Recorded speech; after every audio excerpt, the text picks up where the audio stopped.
Call the Village of Johnsburg, May 20th of 2014, regular meeting of the President and Board of Trustees to order at 7 p.m. On the roll, Trustee Janis. Here. Trustee McAvoy.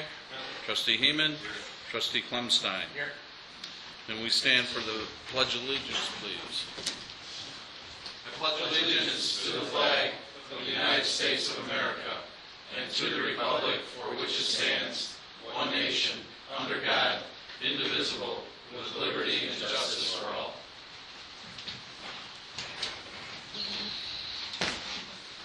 Anything from the floor? Any comments from the floor?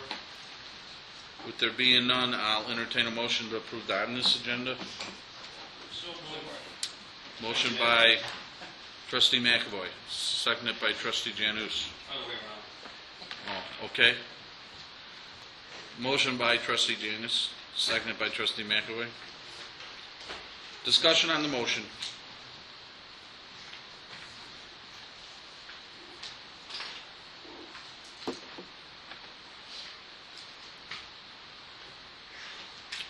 With there being none on the roll, Trustee Clemstein. Aye. Trustee Heeman. Aye. Trustee McAvoy. Aye. And Trustee Janus. Aye. Motion carried. President's report. You all got a profile on Mr. Frost. I'd like advice and consent to put him on the Development and Governmental Affairs Committee. I'll make that motion. Okay. Kyle's sitting right over here. And so, Hello. Mr. Frost. I'll second. Kyle? Okay. Okay. All in favor? And I just have one question. Yes. Kyle, the top three committees that you requested, which this is not one of them. So Right. you're- I was open to anything just to get my foot in the door, start helping. So you're okay with that? Yeah. All right. Thank you. Appreciate it.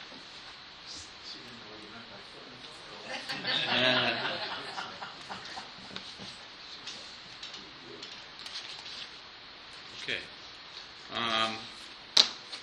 I'd like to comment on the boat launch ordinance. After giving it some thought, I'd like to vote. We made a motion second. Okay.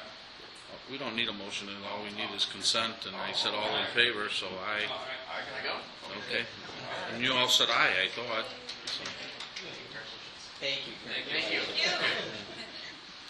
Thanks for volunteering. Okay, on the boat launch ordinance, I would like the board to reconsider what we considered last before we finalized the ordinance. I think that we should have and I would like discussion on it, a resident fee of $20 for all users. I don't think that's asking for too much for 2 years. If we're going to do improvements and stuff on the boat launcher, I think it should be a fee for all users. I'm a boater. I'm more than happy to pay for the fee. It's $20 for 2 years. If you launch anywhere, you usually pay $15, $20 for one time in and out. And I'd also like to, and so not just for parking there, but for all users that use the ramp, I think we should be generating some money from that. And I would like to see a non-resident 2-year fee written into the ordinance of $100.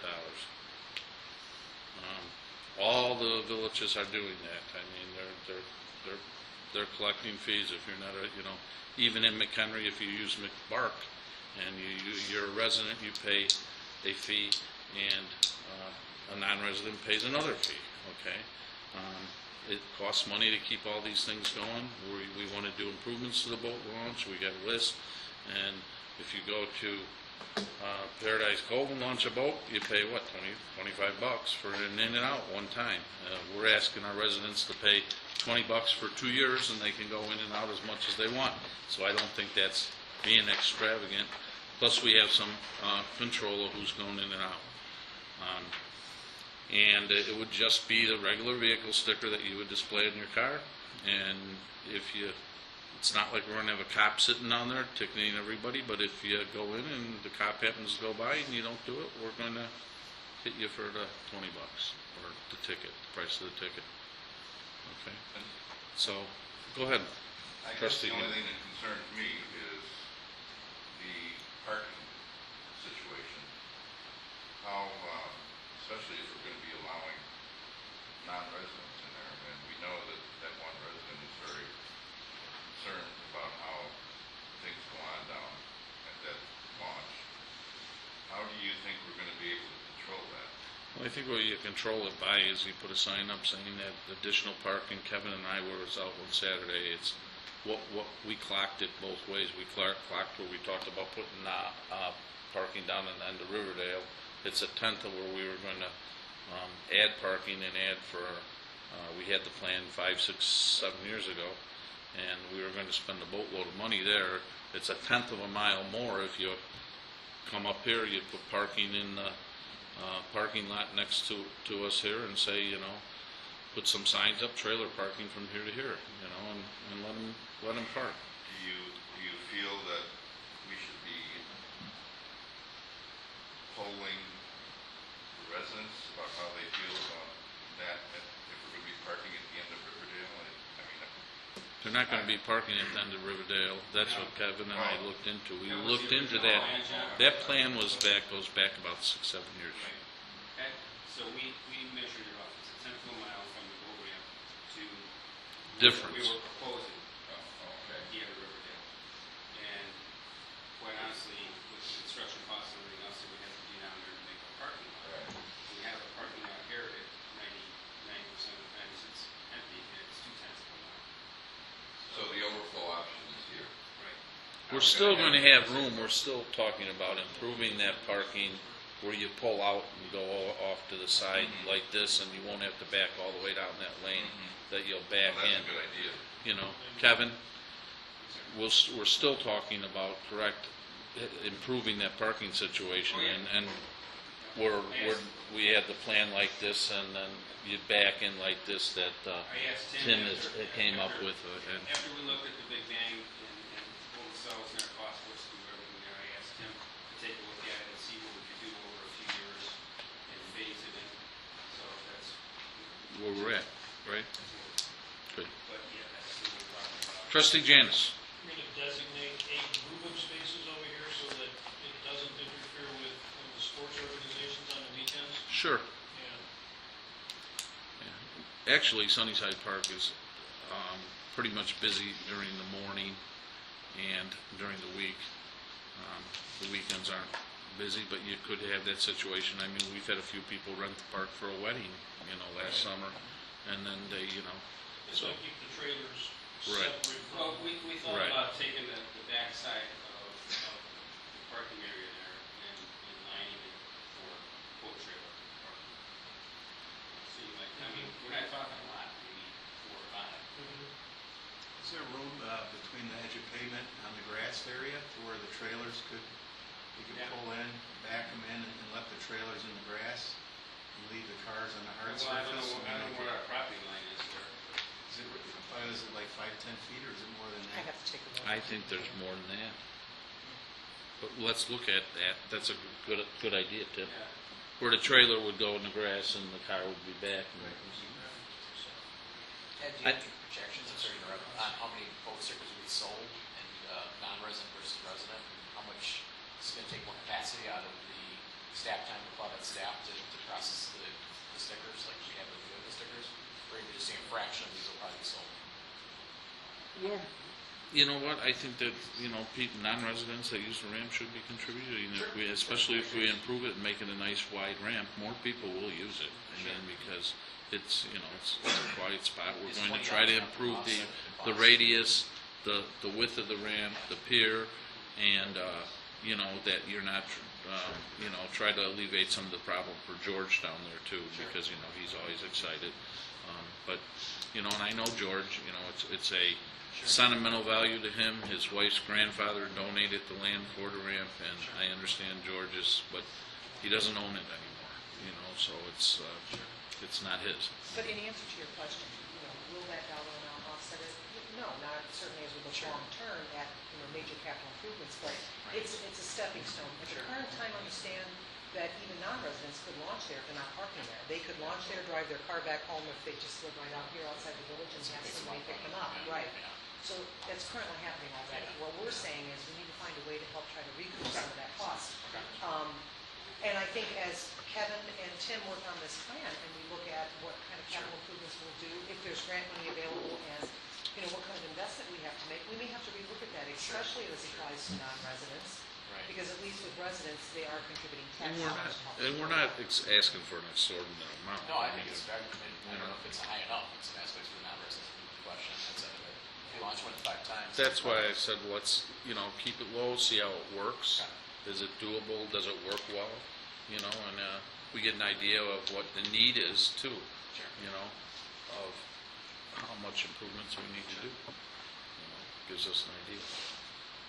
John? I don't, I just want to make sure, and I don't want to stop this or slow it down, because I think it's a good thing, but I really think it's important that we don't forget the residents that are down there. I mean, we went through this experience of putting these lights in, thinking it was a totally benevolent thing, and all of a sudden we had this room filled with people Mhm. howling at us. And, I don't know, I'm not sure what kind of pressure there'll be down there and what kind of complications there might be with parking. Well, the thing about it is, John, is that right now we let anybody use it anyways. So, it's not like we're going to go out and advertise for customers to use the boat ramp. It's the same people that are using it will be the same people that will use it. There'll just be a minimal fee involved. We're not asking for a lot, but I think we, just like the park fees where we're thinking about, these kids now we're charging, if they're local teams, which, we started out with that $15 deal, we're changing that ordinance as you saw tonight, But if they're local teams and local kids, we're letting them use the field for $5. But we had people coming from all over and booking every night that wasn't booked, and if they didn't have to pay a fee, Well, but this is a They whole did it. different, this is a whole different process. That we're bringing cars and trailers in. oh yeah, I understand that. And, I really, I don't know what the answer is. Unless we have, invite people to a meeting and say this is what we're proposing doing, Well, it's not like we're soliciting business, what Well, I mean, or we're advertising the asking, boat ramp.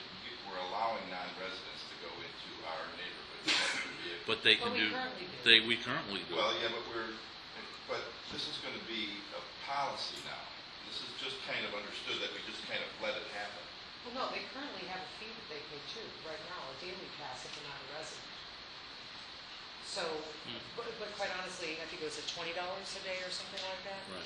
But we're Non-resident. not really publicizing that as, this is And I don't gonna think be. you're suggesting. We're not publicizing this. Okay, well, Oh, I'm well, just, we- we'll just see how it happens. I'm just raising the flag and we'll see how it comes down. Well, and we need to put it in ordinance fashion so we can enforce it, but I don't think we're looking to advertise that, We're not out, we're not Well, going it to, was in the newsletter already, I think, wasn't it, that we were thinking about doing this, and we were proposing doing this, and. Not about non-residents, it just spoke to, the village is working on a plan in terms of how. Listen, I don't wanna stop it, it's not the reason I'm doing this, I'm just, you're worried about the impact of cars and traffic. neighborhood. And I think that's a legitimate impact, but I don't think the impact is going to change. Because I don't think, quite frankly, if you can go over to Paradise Cove, that's got the 14 wide ramp and launch for $20, you might not even want to pay that $100 a year fee. They might still go there, I don't think we want to be in competition with the right, commercial that's right. ramps. That's exactly right. We don't want to hinder their And by no thing. So. stretch of the way, is that ramp the jewel of Right. Right. But it needs improvement, and it costs money to do that, so. the way it is today? What's that? I said it needs improvements, and it costs money to do that. Right. And I understand what we're trying to accomplish here, it's just, Yeah. Yep. we have a resident down there that likes to make a scene, So John, do you think the non-resident fee is too low? And $100 a year? Should be $100 a year, is that what you're thinking? I'm not saying, if I had it my way, I don't think we should allow non-residents at all. Why would we, unless it's a revenue thing, and then that's okay. And if it becomes an issue with the residents, then maybe we're gonna have to rethink that a year from now. Well, I mean, you're In hunting season, they're gonna be, what do you mean? You're gonna have to absorb it for 2 years if we go into the current plan. So it's $100 for 2 years. Correct. Which is a darn good deal. It's, Well, then we're really competing then with the private guys, because that's cheaper than a private guy would ever do. But right now, anybody uses it and they go down there, if they're a resident or non-resident, we don't prohibit them from using it. Non-residents can use it if the only But we're fee talking they about- have to pay is if they park there. Right. And I'm saying we should reconsider that because the parking's different, limited. I'm fine, just, That's all I'm saying. and all I'm saying is I just hoping we don't have a howling residence, and maybe it'll all be just perfect. And then I understand that too. We can always revisit it if necessary. I don't think it's Because absorbed. we saw what happened down there with Lakemore's, and Lakemore saying, well, you guys have a launch. Well, that's in a residential neighborhood. Ours is in a residential neighborhood, and we weren't promoting large use of it, but Right. big parking lots. And we still aren't. Right. Now, we're redesigning it to make it More use, more, and that's a good idea. Right. And I fully understand trying to get revenue to support that. I'm not trying to disagree with you either that I know the that. I traffic, understand that. And I know think that. it's good discussion to bring That's all up I'm bringing it because, up for it. yeah, So, we can revisit in a year if it. Well, we had to put an ordinance together for the next meeting for consideration, so if they have some ideas. right. If you have some ideas, come up with them, I mean, that's what we're here to discuss about. If you think it should be more, tell us The it only should be idea I more. would have was include the neighborhood, saying this is what we're proposing on doing. Having a neighborhood meeting and say this is what we're. I don't think we have the luxury of the time to do that, well, I mean, or leave it the same. and nothing is changing as far as anybody that lives down there, and the fact that we're charging people to watch there. And we have to have the police officers notified that to give the residents a little leeway Yeah, until they yeah. learn. Making a scene out of nothing here, and that's perfect, that would be wonderful. I personally don't think that the use is going to change that much. It's going to be the same people that are using it now that will be using it. And you might actually see it go down, because if now they have to pay whether they're parking or not, they might say, I'm not using it. I just, I think people will start comparing prices of launching, and they'll say, well, the best deal is at the village. And It's not like we're going to advertise it. We're going to put a sign down there, fees required, And, What about a We'll put it- resident that is, lives on the water, he launches in the spring and pulls it out in the fall? He's $20 a year, $20 for 2 years. Yeah, or 20 bucks for 2 years. So this is a launch fee and not a parking fee. Anybody using it, it's not just for Because parking. it used to be just for parking. Right. We're proposing that we do it for launch fees too. You basically will need a sticker in order to launch there. So it just offsets what they're paying for vehicle stickers. That's- My only issue is. Traffic. The residents in here. No, I understand. That's the only thing I'm concerned about. So, I don't think, Everything else is perfect. I just can't see the use changing. And I Well, think, I don't think it should change either. right. I don't think the volume of traffic is going to go up. We know the attitude of that guy down there, so, George? yeah. Well, I don't think we're going to change that. Never change. The only thing that would change it if for some And he's reason getting the happier. activity He's- increased dramatically, and then he would Right. be motivated to activate the Well, then resident. we'll have to buy his house for a parking lot. Okay, We beat that up. I'm good. You good with it? Well, we'll be drafting an ordinance and bringing it back to the. We board can for still, the next meeting. we got to bring back an ordinance at the next meeting. That's the idea. Well, I'm all in And- favor of doing what we're doing. Okay. I just want to make sure No, that the residents are. no. If it's a bad idea, that's what we're here for. I have many of them. I just think that if we're going to do it, and we're going to put improvements into it, we might as well charge something and that's not a lot, I don't think the use is going to change. Okay. Mr. Halverson? Mr. Hartnett? I missed something? No. Good evening. I'm Jim Culverson say anything before I? Sure. All your show, Great. I just come in at the end and wrap it up. All right. Fantastic. The main event comes later, right? Well, great pleasure to be with you here today. And I apologize for my bad. Oh, Hey, all right. That's better. No napping. No napping. No napping. We've really been working very closely with the Economic Development Committee and doing largely an image preference survey, but we did get it a little bit into examining community attitudes and opinions relative to downtown or commercial type development. John's been enormously helpful, Claudette very helpful, and in putting a lot of this, what we're going to summarize today, together. Some of the things I think, in terms of, or largely what we're going to end up covering is some of the demographics of the respondents. I think if you don't know already, you might be very surprised, pleasantly surprised, by the level of response that we actually received to this survey. I mean, it exceeds, we've done similar work in other communities that are comparatively larger population-wise, and the response to this was enormous compared to, again, some of the other communities where we've done this type of a project. We're going to follow up on some quality of life factors, really take a look at what is important to the respondents, and then take a look at that and essentially contrast that in what or how well Johnsburg's actually meeting those expectations. We're also going to look a little bit at considering and comparing relative downtown development planning activities in other communities. In other words, when we've asked open-ended questions, what other communities are they suggesting Johnsburg looks at in comparison that maybe may provide a good go-by or comparison for future events. We'll talk a little bit about overall comments and observations. We'll delve into a little bit, albeit these are very select results from the image preference survey itself.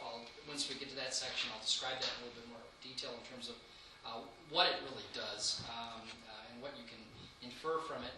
And then Tim will sum up with a little bit of a survey that you conducted back in 2006, just to draw some comparisons between the two. First, in terms of the demographics of the respondents, I mean, we've received 658 responses, which, as I mentioned, is pretty significant. Just to give you an idea, and albeit this survey in comparison is a much shorter survey. But we did something very recently in Cedar Rapids, Iowa, kind of a metro area of maybe 140,000 people, and we received about 120 responses. So again, pretty substantial here. Which, by the way, these demographics are not necessarily mutually exclusive, so there can be some spillover between them. As well as, you'll find that some of these things, especially when I get down to responses from men, responses from women, doesn't total 100%. Well, it's because not everybody's, I mean, some people just chose not to specify their gender. But 82%, over 50% of the responses came from people that call Johnsburg their hometown. 82% have lived in Johnsburg for more than 5 years.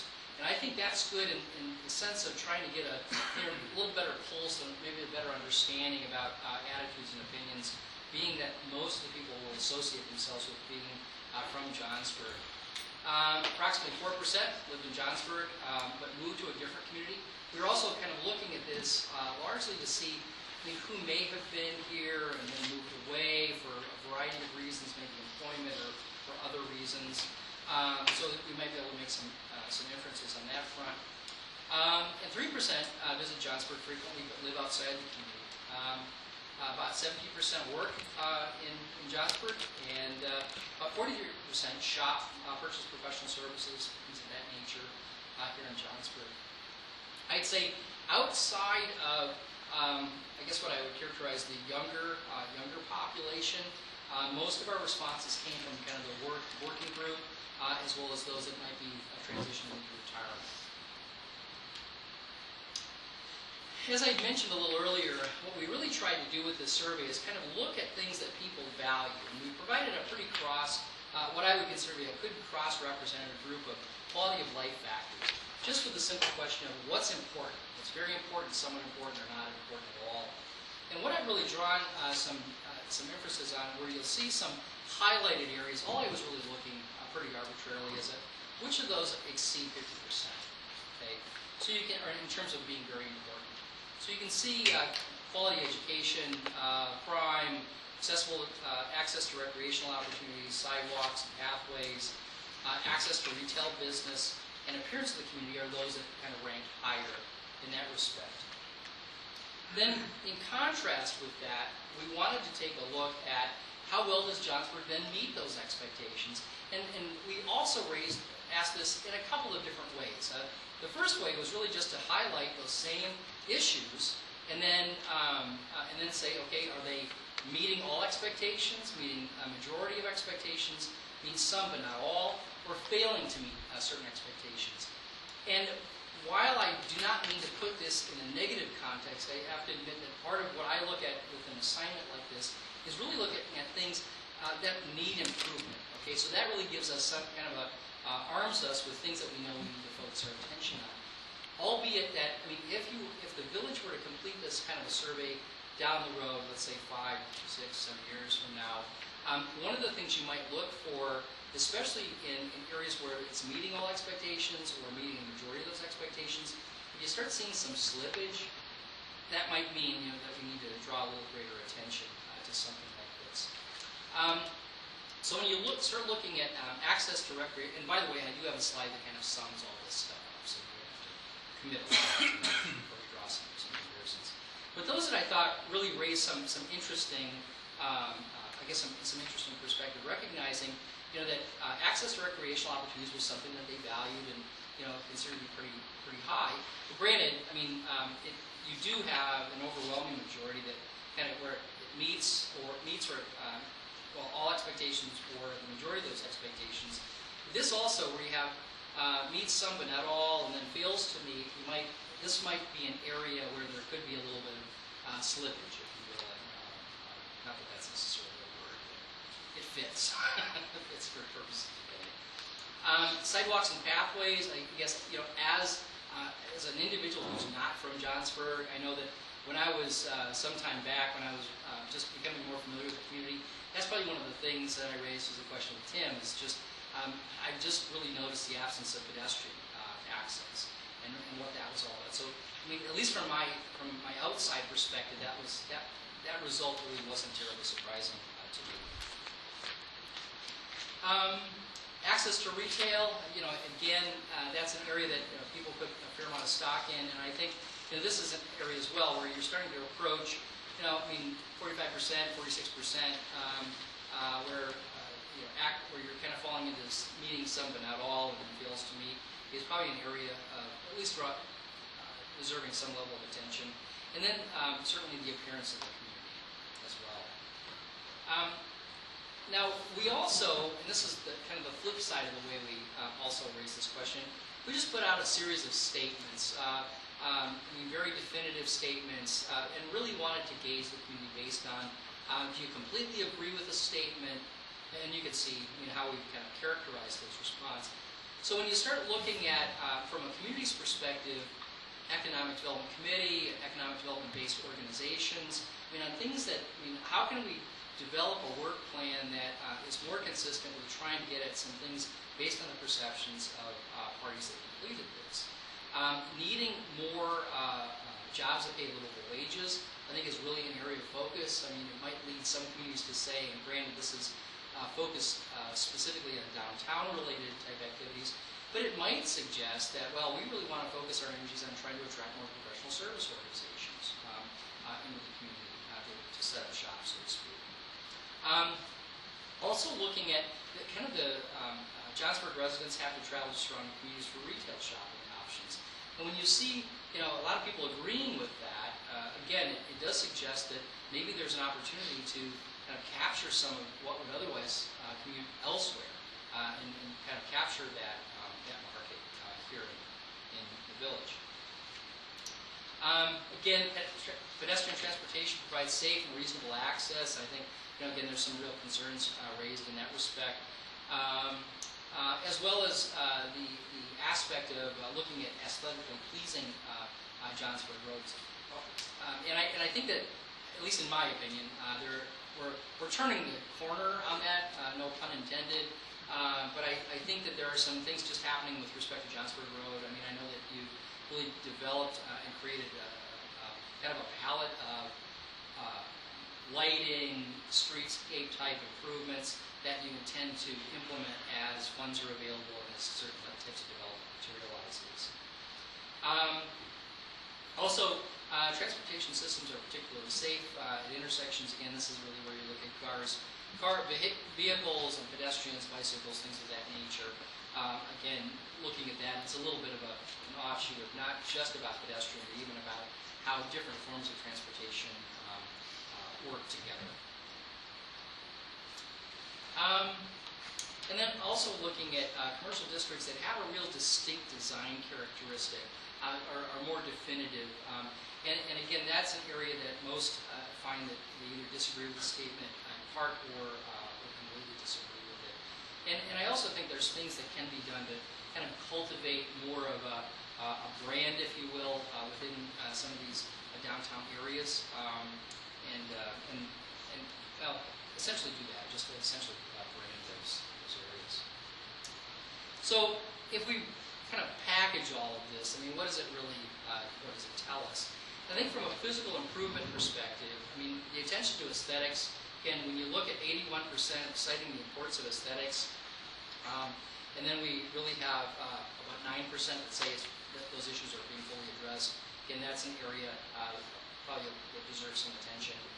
Albeit, again, I think in many respects, when you're turning a corner, from a right-of-way perspective, you may find, and we'll get to this in a little while too, just from a private business, or I should say building perspective, you'll notice that you will notice that there are some criticisms just about building conditions and things of that nature. Sidewalk pedestrian areas, and this is where we've got about 60% indicating that this is a real priority, but only about 8% of the population, or at least the respondents, that's saying those expectations have been met. Similarly with access to rec, about 90 or 59 citing that it's important, but about 18% saying that expectations are being met. Transportation, pedestrian safety, again, you're not going to find any surprises there. I've said that a number of times. And that's really just looking at the physical attributes, I mean, physical improvements that you can do something by way of either design standard, construction, I mean, anything that might coincide with a private development, but maybe by way of conditions that would be applied to that improvement or to that project. And then there's the flip side, where you look at maybe programs and policies that might either be made a bit more robust or maybe created relative to business recruitment.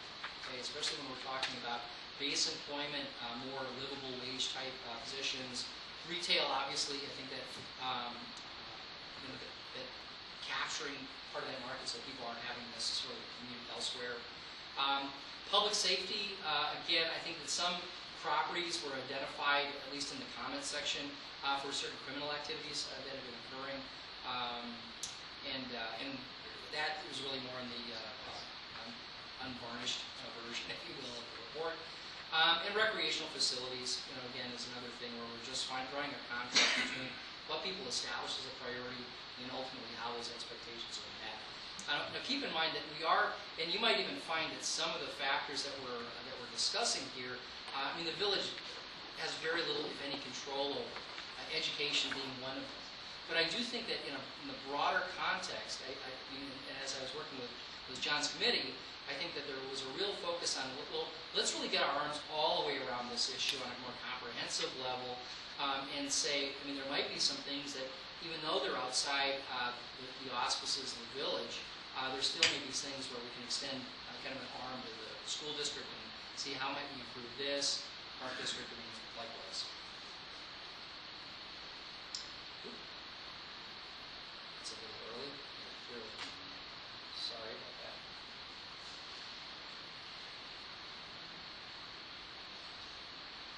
Okay. Before I go to this next, are there any questions at this point, just with the material that I covered? Okay. All right. All right.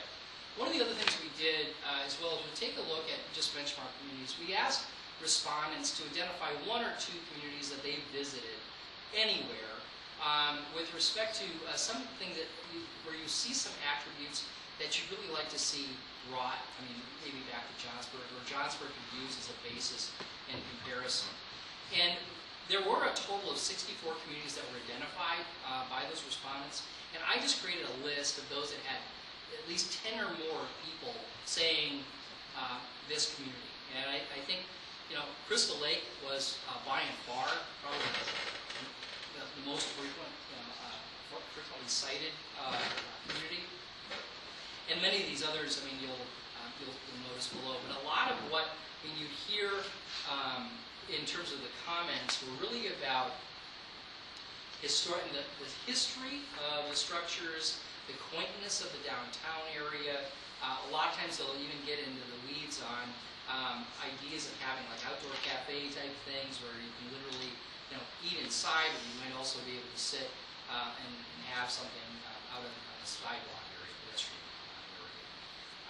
Again, that can sometimes be really powerful information as you start looking at how did they become successful in the way they have, and what did they do to recruit, what did they do by way of potentially amending their zoning ordinance to allow for certain types of activities to occur, even public investments. We had also, as you can well imagine, we had over in some of these things, even with some of these other areas, just this particular area, we had 305 comments offered. Okay, and while I wouldn't say that, we went through and went down all of these things into certain areas, but I just chose a few somewhat random terms that did a word search just to see how frequently certain issues, certain concerns would come up. And by the way, while this question was, again, very general, and more in the context of, if you have any comments, concerns, questions, very few questions, certainly the lion's share of them are comments and observations. But when you started seeing like building conditions and repairs show up, say 35, or a number of 34 times, much to my surprise, historic and housing really didn't surface all that much. Well, even identity, community, as in community identity didn't show up. Restaurants certainly did. River did a little bit. I don't know that I'd call it substantial. And that could simply be that the response, as you remember from the demographics, were largely from Johnsburg. So to me, I grew up in a river community myself. It's something you tend to take for granted. Sidewalks and trails certainly came up quite a bit. In streetscape, not really a great deal. Now, just to give you a little background on image preference surveys, all they really are, many of you may have already completed them, so I apologize if I'm giving you a little bit of a primer on it, relatively familiar. What it's really meant to do is get some perspective about likes and dislikes. It's a quantitative method, but it's really much more qualitative in terms of inferences that we're able to draw from these likes and dislikes. If anything, it's designed really to generate some discussion and conversation about findings. As you'll remember, we really kind of broke, and oftentimes the design of a survey like this is to break the urban environment down. So as you drive through these commercial districts, these downtown districts, what is it you tend to find in terms of current uses, and then really trying to capture that in a series of images, some of which are from the community, some of which, in fact, I'd almost say the majority of which are from outside the community. One of the things that we found, especially with single-family, low-density residential, is that all of it, and you'll also remember, by the way, 1 is the worst rating, 10 being the best rating. Virtually all single-family really rank pretty high. I think that a lot of times, even in just a general observation, be it existing single-family residences that are established, well-maintained, and there would even be some properties that are single-family residences that have been converted to maybe a commercial use and office-type use. And so, again, with some frequency, but they really tend to be higher rated, and I think something that would be more consistent with what people would really like to see happen in the community. These percentages, by the way, are just literally kind of the gross percentage of people that, or respondents that rated a property within a certain range. Multifamily, a little different scenario. In fact, quite frankly, we even, granted, I mean, unless you knew what you were really looking at, we didn't want to give them too many. I mean, there were some instructions granted, but you really don't want to lead them down a certain path, and so that it provides a bias to the survey.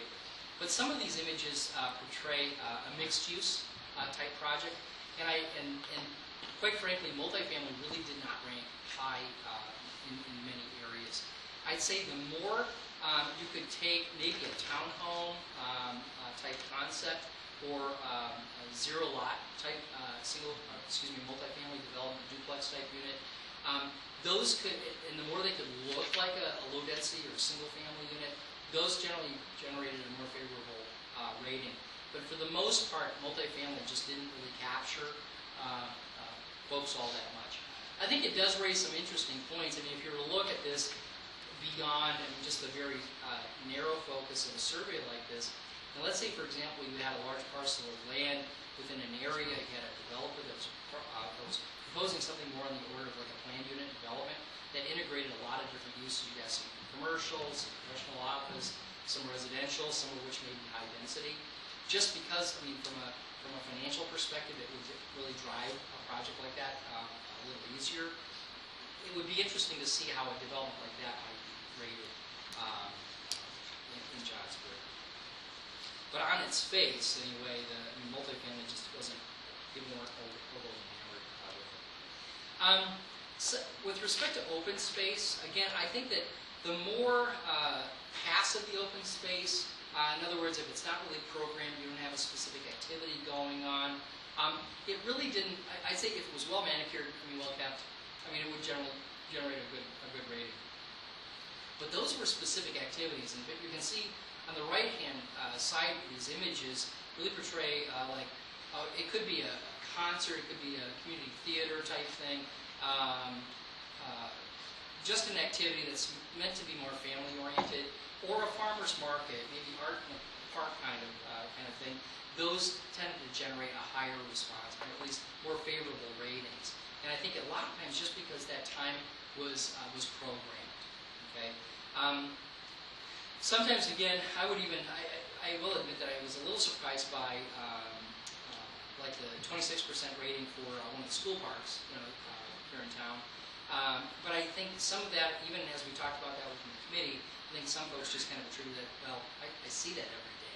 So it's a little bit of maybe taking it for granted. Sidewalks and trails. Again, I think that there is a real factor of the more safe, more aesthetically pleasing, generated a higher response. Things that aren't quite, don't give you the same safety level of safety. For example, the pedestrian way and the bridge. That really raises, I think, some concerns when you think about maybe a bike or maybe a bike and pedestrians in a facility like that. It certainly, there's a grade separation, so could I fall off? Those kind of concerns could be raised. Much to my surprise, the lower right-hand corner is a combination of a roadway and a bicycle path, and that really, at least in my view, when you're looking at 58% or kind of in the mid to higher ranges, we're pretty enamored with that idea, which I think is kind of a neat idea. You don't really see that all that frequently. Most people, when they're looking at those kind of options, are a bit more concerned about separation distances, so I don't have to worry about hitting a target in a bicycle. And actually, as we looked at, especially improvements, sidewalks, trail images, maybe rest areas where you can actually stop and maybe sit and enjoy kind of that body of water, take a rest from a hike. Those really, and you can see that these are well manicured, well-maintained facilities, but those really rank very high in this. Commercial areas, and this is one where I'd say not to suggest that we really threw a lot of, this wasn't like high-density, urban core, downtown type areas. But what we try to do is come up with some ideas or insert images that were more consistent with what was here, as well as at a scale that maybe be a little bit more of a neighborhood scale or development. And likewise, I would say that a lot of times if you look at smaller, really trying to keep a building envelope maybe to something on the order of 10,000 square feet, might be even less than that. Converting homes, former single-family homes, to commercial uses. Those tended to generate, higher numbers. Things that look more quaint, or quaint, especially if you insert, at least what I would contend, the lower right-hand corner image, has both a combination of more quaint downtown commercial uses, but also mixes in a streetscape element. So you've got some aesthetic elements working for it as well. The upper right-hand corner is more of a mixed-use development. Top 2 stories would be residential, and then the ground floor would really be more of could be professional service or retail type operation. And again, I would say that generated, probably from a scale perspective, 3 stories might throw a little bit of a zinger, but I think that it definitely got a higher rating there, albeit 21% ranking it as neutral. I think it's kind of interesting that it seemed kind of indifferent, at least in my view. In signage, it's kind of interesting. We really tried to throw a lot of different images of signage, some of which are either existing, but I would really say, and you'll notice that I don't really have any billboard type signs just because they really plummeted, at least from a ranking perspective. So I figured, what's the point of inserting images like that when they're all very consistently ranked that way? But really, the ground-mounted sign, quality materials used, well-maintained signage, are those that rank relatively high. And I think that at least from an aesthetic perspective, ground-mounted signs tend to be the higher end, of those options. Again, provided you're using some decent materials and maintaining them well. You can see just the Sunnyside Memorial Park sign, right here from Johnsburg, really ranked, relatively high in terms of people's preference. You can see things that tend to be more of a temporary sign. Excuse me. Lower left-hand corner really ranks, relatively low. So, and there's even, quite frankly, sign quality that's even, that are really, really low that are here, but you can kind of see where people weigh that a bit. Excuse me. Institutional. Again, we're largely talking about like government buildings in large part, or they could also be charitable organizations. For example, the right-hand column, both the top is a YMCA, and the lower facility is a municipally owned, really more of a park type. It's a combination of kind of a meeting space and meeting rooms that can be rented out. But in large part, I think ranked, at least the lower right-hand column, ranked reasonably high. I think people just liking maybe the windows, the design of the building, and such. The upper, the YMCA, not quite as high. I think a little bit more neutral opinions about that. I did have some others that we discarded just because the scale and structure was much larger, and I think just kind of turned some people off. But the library, obviously, Johnsburg Library ranked very high. I thought it was maybe a little interesting that with the fire station, it ranked high from a 6 to 10 perspective. But I also think that if you live here, maybe you drive past it every day. Again, one of those things that you kind of take for granted a little bit. Tim, do you want to comment on this? Yeah. Basically, what we have done is we purposely left the results of the 2006 survey. We left that till the end, and I didn't share that with Jim or Phil and the rest of the team that helped prepare this, because I just wanted to see their opinions on the 2014 survey.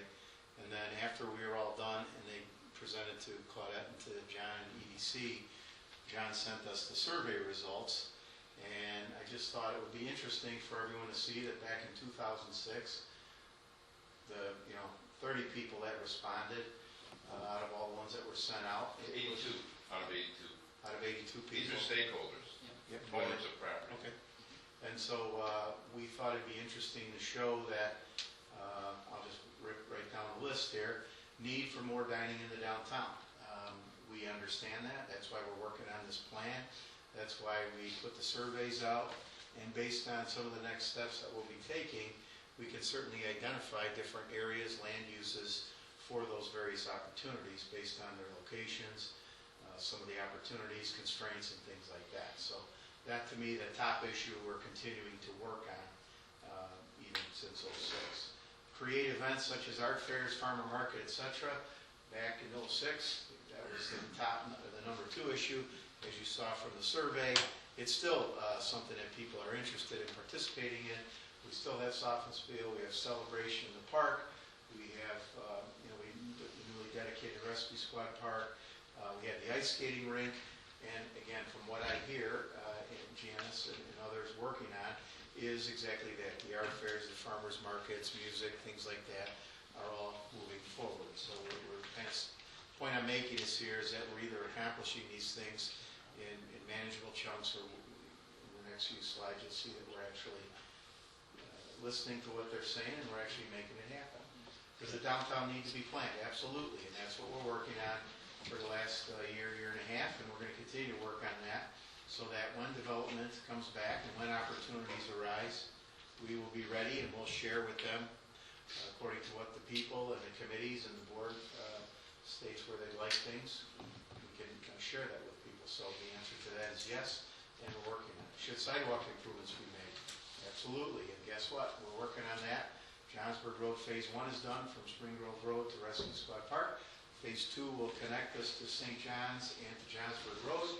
And refresher for everybody, you already know that, Fairview Avenue got sidewalk connection, and Channel Beach.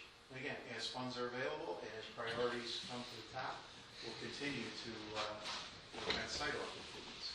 We already have the design criteria, we already have the details, so again, I think we're steps ahead of where we were back in '06. Should street lighting be placed along our sidewalks? Absolutely, and again, by the end of this summer, we'll have lights from Spring Grove Road all the way through the roundabout and in that intersection. And then I'm also working with Bill Schwartzloff on Rescue Squad Park to continue those same lights to light the path over to the pavilion. And I'm also working with the library to put 3 of those lights by their right in, right out, and start that process there. So again, as projects come forward on Church Street, or further down Johnsburg Road, or some of these other unique areas, whether it's a development or the village or a project, we will incorporate the design criteria with the banner arms, with the planters, et cetera, et cetera. So again, I think we've made great strides, and we actually have infrastructure as we speak. Do you feel there's a need for unique and convenient shopping in the downtown? The survey, even current, says yes. And so as part of the next steps, we'll identify those areas, create the design criteria, and select those properties or little clusters of areas to provide those very things. We feel there's a need to house seniors in the downtown. Back in '06, 60% of the respondents said yes. We really didn't see that in 14 because we talked more about just residential. We really didn't drill down and say, do you want single family, do you want age restricted, do you want senior? But again, as we move further in the process, if we see opportunities in certain areas to transition from single family into maybe some duplexes or mixed use development, we'll absolutely work that in or bring those recommendations forward. So with that, again, I know we kind of breezed through this, but this will all be made available to you. And some of the next steps, Jim and I will be back probably in June to talk about phase 3. We're working with Claudette on some budgets and some ideas for the next steps. The next step deliverable would be very similar to what you saw for the Route 31 corridor. It would just be probably a 30,000-foot framework to start on creating because we already did the data collection, we have the inputs, we now have the survey from the residents, we have image preferences. So the next step is to kind of package that up and take it to the next step like we did on 31. So when people show up, we say, here's a document to start to work from. If developments come back at certain intersections, they can also help us finish certain sections in certain areas on their dime versus on the village's dime, but at least we have a framework for them to live with it. Right, Jack? I mean, that's kind of what we're looking at. So again, probably in 2014, we'll get that framework done, maybe a little bit, public outreach, letting the public know kind of how things came out would be some next steps. We've done a few committees, but we wanted to share this with the board. And then again, just kind of creating a go-by document, and then maybe in 15, 16, we could talk about some other, sections. Whether you believe it or not, I think the original foundation comprehensive land use plan, that's been over 10 years already. And so, since we did that, but again, it's not like you got to throw it out and we do it. It's we can take those section by section or areas. Maybe some are fine and we all agree on that. Maybe some we can incorporate this in, so we could, again, we want to take it down in manageable chunks, affordable chunks, and so we're going to do that.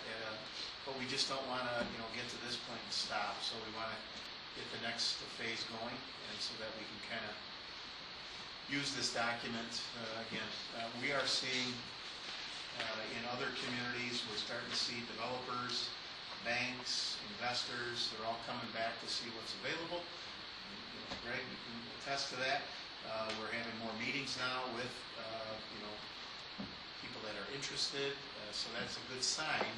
So that's why I think it's important for us to be ready, so that when they come, we don't have a 2-hour discussion about whether we like this building, this sign, that sign. We should all be in concert, at least in concept, so that we can give them clear direction, welcome them into the village, tell them we're open for business, and make it happen. Some communities we represent, it seems like things that they learned from years ago, they're bringing it all forward, and the developers are going bye-bye because it doesn't seem like they're open for business. And so you have to be ready to talk, and you have to be ready to negotiate and at least give them some of your ideas. And I think more developers like this stuff when they see that they have a plan, or a community that has a plan. So I think, Tim, that was, and Jim, that your final statement there is having the plan and something to show them. Hey, we're welcoming them into our community. We got ideas. We got definitive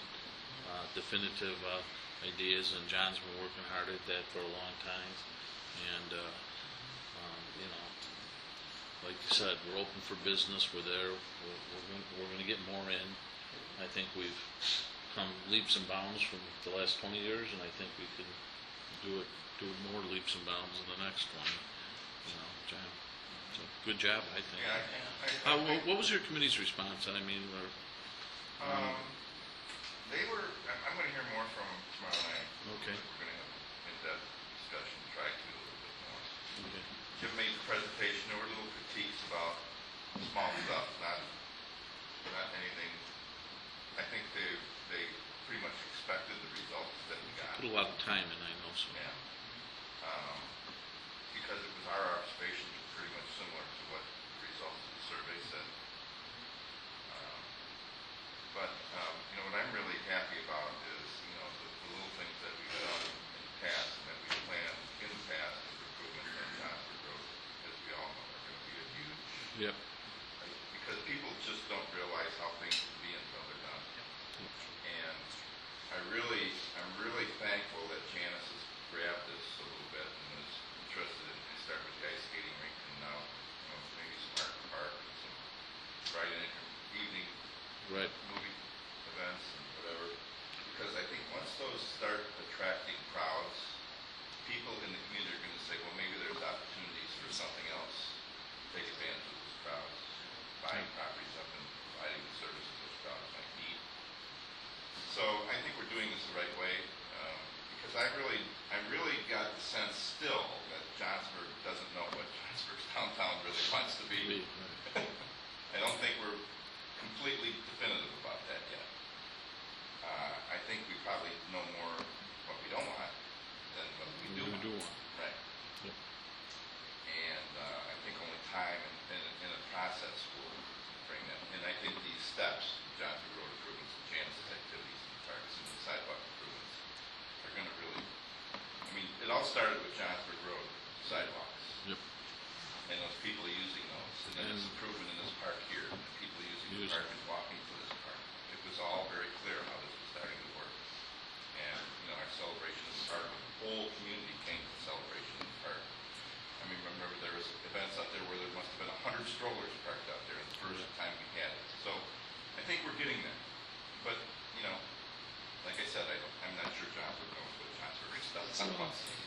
and you want to take small steps, I think, Right, in getting yeah, there, it's a and I good way think to do that's it, yeah. that's a good way of doing it, and Yeah. that's what we're doing. But we gotta have a vision, we gotta have a dream, and just try and keep seeing what we can accomplish. It's really, Some might get knocked down, some might have some traction. it's really, sort of interesting. I mean, Tim was at a community club meeting last night, and it was sort of interesting, to say that, we Tim hit on that, as in the 4 strategic planning meetings we had, we come back to the same priorities. I mean, so I think, we're, like you said, getting the plan in place that we're open for business, ready to do it, is the most important step now, because we The keep thing that we coming back to really, the same thing. probably didn't address in the survey, which I should have grabbed on a little bit, is about the need for, parking in our downtown area. I mean, that's something that is really a critical Yeah. importance, even to the events that we've got going on right now. Right. So, We did talk about that, John, but I think as developments come in, we can control that with engineering review, planning, good planning, and not just, in years past, our ordinances said 1 car per, so many square feet. Well, I think we all learned a lot back through the 80s and 90s and 2000s, when the big boxes told us 1 per 5, and it was just to save money, whatever. Now we have good data, and we can make things work, and now you just say, well, if you're going to use it for this use, we have that here, we have that here, we have that here, and let's set aside some parking and land bank. And we've made some good progress even with the property that we've acquired in the Triangle area, And I'm hoping the there's going to several be an lots and. opportunity for, and I don't know if access will work out properly for it, but in Fritz's property where the old ACM was at, would really be a very nice centralized, smaller parking. And I don't know if Fritz is amenable to that, or if it'll even work within how the roundabout is going to function. It will work. He has a 30 or a 24 or 30-foot shared entrance with the apartment complex, and it is not impacted by the approach tapers. So if you came through the roundabout from Chapel Road, you could technically kind of wait there and go in if you wanted to. It will have, he gave us that sidewalk easement, our sewers down there. It's kind of an L-shaped, so there is opportunity. It does have an access entry point. The triangle is certainly a very important component that probably is going to be developed after I'm down 6 feet under, I think. But it's certainly something that we can. Are you going soon? I mean, were you in for Well, the seniors? I don't think too many of those residential people are ready to move out yet. Right. It all happened. Just a question for Jim, maybe. Has the school made statements or comments about what they're going to do with the school property? They're having meetings right now. I think tomorrow night is their I first. think they're open to almost anything. Well, I think it would be important to know as we move to the next level, because right now it's set aside as public, semi-public or whatever. But if it becomes 8 acres in the downtown area, that could be a game changer for other areas. And again, look where it is. You say triangle, but it could be triangle extended to make something really cool. Again, connecting to the schools, connecting to the triangle. So you want to talk about some unique opportunities for mixed use. So Right. again, I think it's important for some of us or one of us to attend those meetings and Well, see I what would they're think doing. we're going to starting to get Claudette's probably going to start getting calls when they close that up and they officially say what their policy is going to be on it, then she'll start getting calls about. And that's what why are I you gonna think, that's why I think even if we don't get the next phase all the way done, maybe if we get a heads up, we could almost do just a little bit of a Conceptual. from Johnsburg Road, Fairview Church, Right. just in this little area, zoom into a quick concept plan and hand that to them and say, this is what we're thinking or looking for some various options Right. in this, what we called, I think we had it broken into Sunnyside was here, Right. and then downtown, Right. Johnsburg, we had those segments, so we could Right. just take one of those sections and just make a sell think- sheet for it or Right. something. Yeah. That's all. Nothing elaborate, but just something to say. that I you think could those do. other sections tying into it are all important part of the deal, I mean. If that were, and I'm probably this is what I do, I get way ahead of myself on this.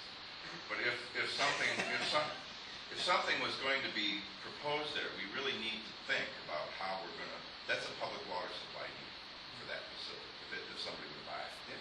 So we really need to consider how we Sure. might be able to service that from maybe Sure. Shiloh That actually is the closest development opportunity to Shiloh Ridge. You know, Right. because We don't when want people said, utilities what getting- about Paradise Cove and such? That's why we asked them to put Right. wells and a Right. tower and start it off, because it was physically too far and whatnot. But think about that, that's right across the Right. street Right. through the grade school, and you're into Shiloh. Just so Public Works is thinking about that. Yep.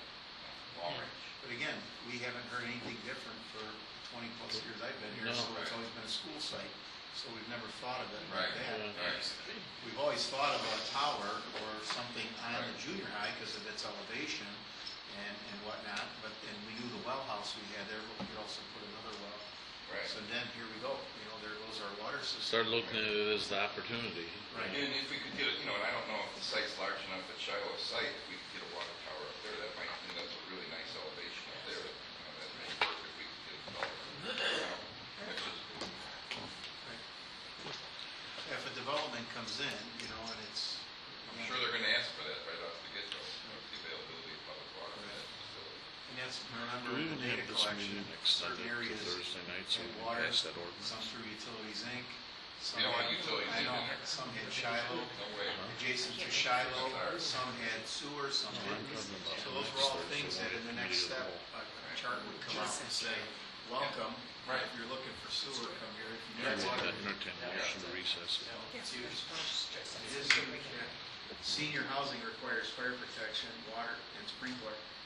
So, Or even any, concentrated commercial use that Yes. would require it too. Yeah. Just by the sheer size of the building, a new developer would demand it. so that's where we're at. Good. That's the big questions. Okay. Good. I'd like to ask one question before we adjourn. Everything else has been tabled. But parade attendance, who's going to be there? Monday? I believe I'm gonna be here. I'm about 80% sure I'm gonna be here. What time are we gonna meet, 8:30 or where? John? Yeah, I think it's 8:30. 8:30? John and, Where is it all gonna be staged at now? Is that Paradise Cove or is it the old Raymond's or? no, it's going to be staged on, I think the parade route's going to be staged on this side of the river down Fairview. Okay? Starting, So they'll walk front across. ceremony's still gonna be at Raymond's or at Paradise Cove? No, ceremony's still at Kim's, I Or maybe believe. at Kim's, Yeah. or Raymond's, the old Yeah, with Old Raymond's, correct. Okay. For those that you showed up yesterday for the Rescue Squad Park dedication, thank you very much. We had 150 people, set up 100 chairs, thought that would be pretty substantial, and we were overwhelmed. I mean, yeah, thank I think we you need for to coming. invest in a PA system. Yeah. Well, we should have borrowed St. John's instead of, Right. what Father we used. Johnson's got a great one. So, but we didn't, but I think, I heard nothing but positive things from the folks that were there, so, that's a good thing. And, I'd like a motion to table this meeting to our committee of the whole meeting next week. Okay, in case there's some issues that come up that we can address them first, and then we'll go into the committee of the whole right after. It won't be a long meeting, but there could be some issues that we have to address. One will be the ordinance, we'll finish that up, but there might be something else that, Will the new agenda have to be posted for that anyways? Do we just call it a special meeting? No, if one so moves to continue it to a date certain, which would be, what, But it 7:30? wasn't on this agenda. Oh, then yeah, we would need a We're new gonna have to agenda. repost a new So just do a agenda special anyways. meeting. We're just gonna do a special meeting. Yeah. Okay. So this can be adjourned. so we'll have a short meeting, maybe a 15-minute meeting before the committee. of the whole. Do that? Yes, Let's move. I think we need a No, it's motion. not we for a don't? special meeting. No, because you're not continuing, you're gonna have a new meeting in 40 It's not a hours. motion to adjourn. Okay, well, okay. I have one question. Yeah, go ahead. Hillary from the Herald has been wanting me to give her information about the results of the survey. What is it that we are ready to give her? Are we, Well, the presentation. Give her the PowerPoint. Yeah, can I presentation. give her this thing? Can we get the one with the old, the 2006 survey? I have it. I'll Okay. email it to you. Is that okay? I mean, we'll just give it to her without a statement and let us, okay, It was done here, so that is public. okay, Yeah. all